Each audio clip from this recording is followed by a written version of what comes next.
അസ്സലാമു അലൈക്കും വറഹ്മത്തുള്ളാഹി.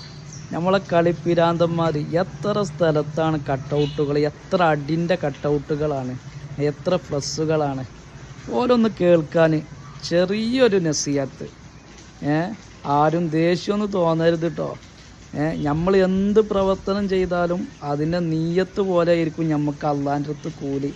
അള്ളാഹു നമ്മളെ എല്ലാ നല്ല സൽപ്രവർത്തനങ്ങളും സ്വീകരിക്കട്ടെ. ഒന്ന് കേട്ടോക്കി നിങ്ങൾ.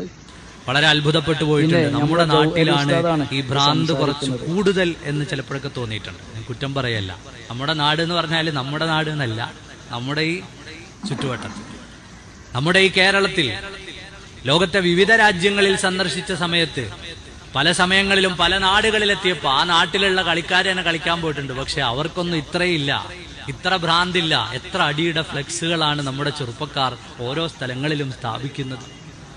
പല നാടുകളിൽ ചെല്ലുമ്പോൾ, ഞാൻ നേരത്തെ സേവനം ചെയ്തിരുന്ന ചങ്ങനാശ്ശേരിയിൽ, അതിന്റെ അനുബന്ധ പ്രദേശങ്ങളിലൊക്കെ മലബാറിൽ അന്ന് പ്രസംഗിക്കാൻ പോകുമ്പോൾ മലബാറിലെയൊക്കെ ചില സ്ഥലങ്ങൾ ബ്രസീലിയൻ ഗ്രാമങ്ങളാണ്. ചില ഗ്രാമങ്ങൾ മറ്റു പല രാജ്യങ്ങളുടെയും കൊടികൾ കൊണ്ട് ഇങ്ങനെ അലങ്കരിച്ചിരിക്കുകയാണ്. തിരിച്ചു വന്നിട്ട് ആ മഹലിൽ വരുമ്പോൾ ആ നാട്ടുകാരായ ആളുകൾ അത് അറിഞ്ഞിട്ട് പോലും ഇല്ലാന്ന് തോന്നും. കാരണം അവിടെ എങ്ങും ഒരു കൊടിയോ തോരണോ ഒന്നുമില്ല. ഇവിടെ നീ മൂവാറ്റുപുഴയിൽ നിന്ന് ഇങ്ങനെ അങ്ങോട്ട് കയറിയാൽ ആ ഭാഗത്തൊന്ന് നിങ്ങളൊന്ന് യാത്ര ചെയ്ത് നോക്കൂ. ഞാൻ വെറുതെ പറഞ്ഞല്ല. MC റോഡിലൂടെ ഇവിടുന്ന് അങ്ങോട്ട് യാത്ര ചെയ്തിട്ട് മൂവാറ്റുപുഴ കഴിഞ്ഞ് കൂത്താട്ടുകുളം മുതൽ അങ്ങ് ചങ്ങനാശ്ശേരി വരെയുള്ള ഭാഗങ്ങൾ യാത്ര ചെയ്ത് നോക്കൂ. അവിടെയൊക്കെ താമസിക്കുന്ന സമൂഹം, അവർക്കും പന്തുകളിയൊക്കെ ഉണ്ട്. പക്ഷേ നമ്മുടെ അത്ര വലിയൊരു ആവേശം അവരിലേക്കില്ല. മറിച്ച് അവരുടെ ഫോക്കസ് പലപ്പോഴും പഠനത്തിലാണ് എന്ന് തോന്നിയിട്ടുണ്ട്. അവരുടെ യുവാക്കൾ അവരുടെ പൈസ കൃത്യമായി വിനിയോഗിക്കുകയും ഉപയോഗിക്കുകയും ചെയ്യുന്നു. അവരുടെ ഫോക്കസ് അവരുടെ ഫ്യൂച്ചറിൽ, അവരുടെ കരിയറിൽ. നമ്മുടെ സമൂഹം പലപ്പോഴും അത്തരം വിഷയങ്ങളിൽ നിന്ന് ശ്രദ്ധ തെറ്റിപ്പോവാണ്. നമുക്ക് പണ്ട് മുതലേ കിട്ടിയ പാരമ്പര്യമൊന്നുമല്ല ഈ കളിയോടുള്ള ഭ്രാന്ത്. വിനോദങ്ങൾ ഉണ്ടാവണം, കളിക്കണം, അതിനൊക്കെ എല്ലാ സപ്പോർട്ടുള്ള ഒരാളാണ് ഞാൻ.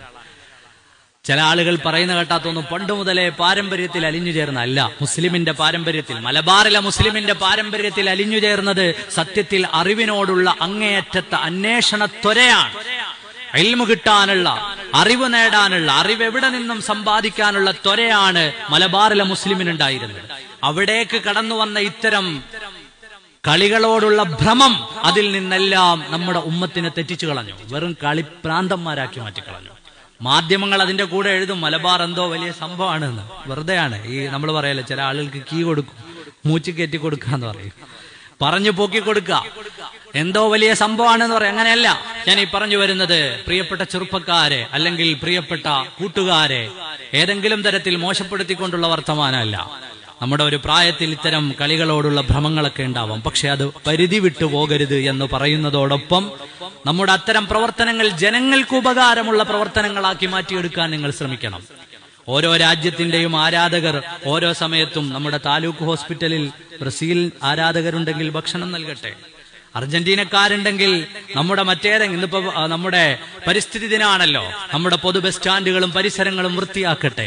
അങ്ങനെ ജനങ്ങൾക്ക് ഉപകാരമുള്ള പ്രവർത്തനങ്ങളിലേക്ക് നിങ്ങളുടെ ശ്രദ്ധ കൊണ്ടുവരണമെന്നുകൂടിയാണ് ഞാൻ പറയുന്നത്.